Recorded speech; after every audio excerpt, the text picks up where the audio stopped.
Hi all. என்னோட research ஒர்க்கில் ரொம்ப பிஸியாக இருந்தனால வீடியோஸ் போட முடியல மக்களே, சாரி. இன்றைக்கி வீடியோவில் ஆர்கானிக் ஃபார்மிங் பண்ணுற எல்லாருக்கும் ஒரு மாஸ் இன்ஃபர்மேஷன் வச்சுருக்கேன். வீடியோக்குள்ளே போகலாமா? எனக்கும் உங்களை மாதிரி ஆர்கானிக் ஃபார்மிங்னால் ரொம்ப பிடிக்கும். ஸோ முடிஞ்ச அளவுக்கு நம்ம ஹைப்ரிட்ஸை கம்மி பண்ணிவிட்டு நாட்டு ரகங்களை நம்ம பயிர் பண்ணலான்ட்டு முடிவு பண்ணியிருக்கேன். ஸோ இதை பற்றி ரிசர்ச் பண்ணதில் எனக்கு ஒரு சில கான்டாக்ட்ஸ் கிடைச்சிது. அந்த கான்டாக்ட்ஸை வச்சு பழம் காய்கறிகளில் எந்தெந்த நாட்டு வெரைட்டிலாம் இருக்குதுன்னு நான் தெரிஞ்சுக்கிட்டேன். ஃபர்ஸ்ட் எனக்கு வெண்டைக்காய்னா ரொம்ப பிடிக்கும். அதனால் நான் வெண்டைக்காயிலேருந்தே ஸ்டார்ட் பண்ணிட்டேன். அந்த வெண்டைக்காயில் நான் ஒரு 17 வெரைட்டி வாங்கினேங்க.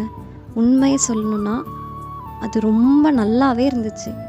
சாப்பிட்றதுக்கும் சரி விளைச்சலுக்கும் சரி ரெண்டுத்துக்குமே நல்லாவே இருந்துச்சு. அந்த 17 வெரைட்டி என்னென்னா நான் நெக்ஸ்ட் வீடியோவில் சொல்கிறேன். இதில் தாங்க அதோட ஃபோட்டோஸ். ஒரு வெண்டைக்காயும் வித்தியாசமான ஷேப்ஸில் இருக்கும், கலர்ஸ்லையுமே இருக்கும். நீங்கள் இதில் பார்த்தாலே நல்லாவே தெரியும். அது மட்டும் இல்லைப்பா, இந்த வெண்டைக்காயில் மெடிசினல் வேல்யூஸ் கூட இருக்குது.